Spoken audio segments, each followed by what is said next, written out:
Todos los países de la llamada América Latina mantienen relaciones diplomáticas y comerciales con las potencias mundiales.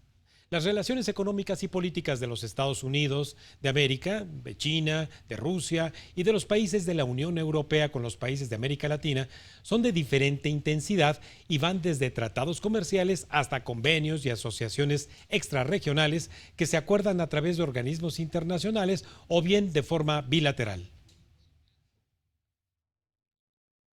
En días recientes y de manera particular, la Unión Europea ha manifestado su interés por contener la presencia de China y Rusia en la región, por lo que para entender el análisis geopolítico de la región se hace necesario conversar con una experta como Brenda Estefan, analista internacional, y a quien le doy la bienvenida. Buenas noches, Brenda. Estimado Raimundo, muy buenas noches. Un gusto estar en tu programa. Te agradezco mucho, Brenda. ¿Y quién mejor para preguntarte, la Unión Europea ha venido descuidando su relación con América Latina?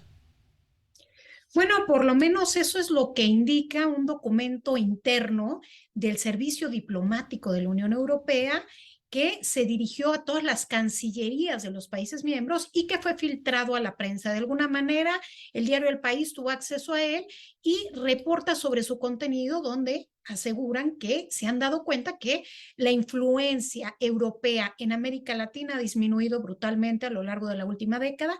En los últimos 7 años no ha habido una cumbre América Latina-Unión Europea y también el documento señala la creciente influencia de China y sus intereses en la región y de los intereses políticos en Rusia. Entonces, parece que hay conciencia en Bruselas de que, dado el contexto geopolítico, es muy importante para ellos fortalecer este puente con América Latina en un contexto, pues, geopolítico muy complejo. Estimado Raimundo, yo estoy convencida que estamos viviendo la mayor crisis geopolítica desde el fin de la Guerra Fría y parece que Bruselas, al advertir esto, voltea los ojos a América Latina buscando, pues sí, también cierta alianza en un mundo de tanta rivalidad con China y Estados Unidos pues en una franca lucha por el liderazgo global, pero también con el tema de Rusia y la invasión ucrania, pues que ha despertado la preocupación de Europa y cómo América Latina, muchos de los países, no han tomado una posición como hubiese esperado quizás Bruselas de mayor condena a la invasión rusa. Brenda, ¿ha crecido entonces la presencia en términos de comercio y de inversiones de China y de Rusia en América Latina? Pues en términos de comercio e inversiones, sin duda la China. Es un jugador fundamental en la región, es hoy el principal socio comercial de un buen número de países latinoamericanos y el segundo de muchos otros. En los últimos 12 años, a través de los bancos de inversión, los bancos de desarrollo chinos, se han prestado 150.000 millones de dólares y a través de estos fondos pues se han construido en la región trenes, aeropuertos, metros, hasta estadios de fútbol en diferentes países. Y esto habla, pues sí, de la creciente influencia de Pekín en nuestra región. En el caso ruso, pues Rusia no es tanto una potencia económica. De hecho, hay un teórico francés que dice que Rusia es una superpotencia pobre, paradójicamente, pero ciertamente en términos geopolíticos es un jugador por la importancia que tiene en materias primas fundamentales como los hidrocarburos y que en el momento actual pues ha buscado echar a andar todas estas alianzas que había construido quizás un poco con la diplomacia de las vacunas y con un comercio, sobre todo en el cono sur, en particular con Brasil y Argentina, ha buscado que estas alianzas comerciales se traduzcan sobre todo en influencia política, de manera que la influencia rusa es más de tipo político, la China sin duda tiene un componente económico muy importante. Brenda, los países de América Latina, en el que está incluido desde luego México, tienen acuerdos de libre comercio con Europa. ¿Habrá decepción desde América Latina hacia Europa porque no se ven muy expeditos en renovar, por ejemplo, estos tratados? Pues sobre todo en el cono sur, el Mercosur quería revivir un tratado de libre comercio con la Unión Europea y a decir de los líderes de los países integrantes de este bloque, Bruselas ha puesto demasiado alta la vara en temas de cambio climático y medio ambiente. Ellos consideran que se trata pues de una justificación de Bruselas para no seguir adelante con las negociaciones. El caso es que pues al día de hoy están entrampadas y me parece que eso es lo que Bruselas busca hoy disminuir la percepción latinoamericana de un abandono quizás por parte de la Unión Europea y entonces veremos la creciente presencia de fondos europeos y sobre todo la presencia en términos diplomáticos. En octubre, a finales de octubre, se planea una reunión ministerial en Argentina entre la Unión Europea y América Latina y se prevé que en la segunda parte del 2023, en el segundo semestre, cuando España esté en la presidencia de la Unión Europea, se busque llevar a cabo una reunión a nivel de jefes de Estado.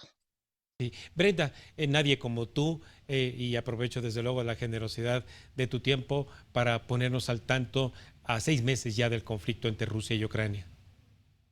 Raimundo, un tema fundamental porque mañana es una fecha clave en el conflicto. Por un lado, se cumplen 6 meses del inicio de la guerra, pero por otro lado, también se trata del aniversario de la fiesta nacional ucraniana. Es el Día de la Independencia de Ucrania, lo que se festeja el 24 de agosto. Y pues hay temor, tanto en el gobierno ucraniano como en el estadounidense, que el día de mañana pudiera haber golpes militares mayores, algunos hablan de que hubiera golpes en Kiev y particularmente a los centros en donde hay tomadores de decisión, entendidos como altos liderazgos del gobierno ucraniano. ¿Y por qué se teme esto? Bueno, porque en las últimas semanas hemos visto un cambio, digamos, en la guerra. Yo lo pondría a grosso modo como que a lo largo de estos 6 meses de guerra ha habido 3 fases. La primera fue el intento, digamos, de Rusia de controlar Ucrania, llegando hasta Kiev, buscando derrocar el gobierno. Después, por la falta pues de capacidades logísticas del ejército ucraniano y la férrea resistencia del pueblo, perdón, del ejército ruso y la férrea resistencia del pueblo ucraniano, pues se pasó una segunda fase en donde el ejército ruso se concentró en el este de Ucrania, en la región de Crimea, y en las últimas semanas hemos entrado a una tercera fase donde el ejército ucraniano ha hecho ataques estratégicos muy importantes en intereses rusos en la región de Crimea. Y esto pues pone las cosas en un momento sensible. No ha habido una reacción de parte de Rusia, particularmente a 2 ataques que me parecen los más importantes del verano, digamos, de Ucrania hacia intereses rusos en la región de Crimea, esta península anexada a Rusia en 2014. Y pues el día de mañana podría ser una fecha en que, tomando en cuenta esto y el asesinato con coche bomba de Daria Dugina, la líder de este ideólogo de extrema derecha ruso, mañana podría ser un día pues de eventos importantes en la guerra y habrá que seguir de cerca qué es lo que suceda, Raimundo. Claro. Y por otra parte, Brenda, ¿qué tanto la política migratoria de contención de ciudadanos rusos hacia las naciones fronterizas como Finlandia, Estonia, Letonia, Polonia?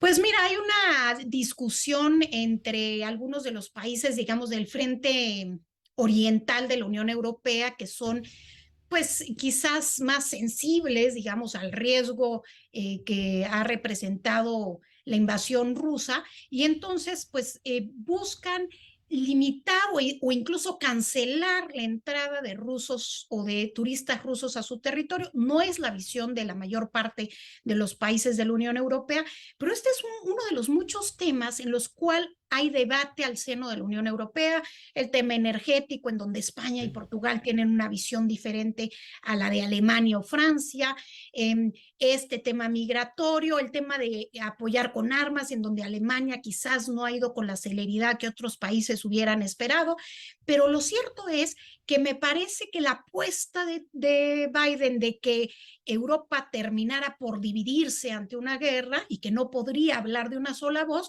pues no ha logrado, digamos, cuajar. En lo que hemos visto a lo largo de estos 6 meses es con todos los debates propios de la Unión Europea, sí una voz cantante, digamos, de apoyo a Ucrania, conscientes de lo que representaría de riesgo para sus países ceder ante Rusia y la invasión a Ucrania.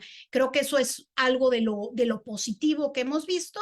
Sin embargo, pues el tiempo transcurre, ya son 6 meses y en un sentido también las poblaciones europeas están cansadas, empieza a volver parte de la cotidianidad del tema de la guerra, y por otro lado el impacto financiero, el impacto económico con estas terribles inflaciones en Europa y en el mundo en general, incluso en México, pues hacen que el tema del tiempo pudiera ser un factor importante, por un lado para Rusia, que como ya decíamos no es una potencia económica, pero por otro lado para la opinión pública de Occidente, que pudiera llegar a cansarse. Ya lo creo, sí, Brenda. Bueno, pues mañana estaremos pendientes de todas estas crónicas que se hagan respecto a lo que nos has anunciado, pero yo estaré más pendiente y recomiendo mucho a nuestra audiencia estar más pendiente mañana de la publicación de tu columna en El Universal. Gracias, Raimundo, y estaremos justamente hablando de todos los temas que están en torno a estos 6 meses de la guerra en Ucrania. Un gusto haber Gracias, estado. Brenda. Muy amable. Muchísimas gracias, Brenda. Muy buenas noches y hasta la próxima. Hasta la próxima. Bueno, pues usted acaba de escuchar en Cuentas Claras la estrategia que prepara la Unión Europea para recuperar espacios geopolíticos en América Latina y la actualización con respecto a lo que ocurre con el conflicto entre Rusia y Ucrania. Vamos a un último corte y al regresar todo lo que usted quiere conocer acerca del nearshoring.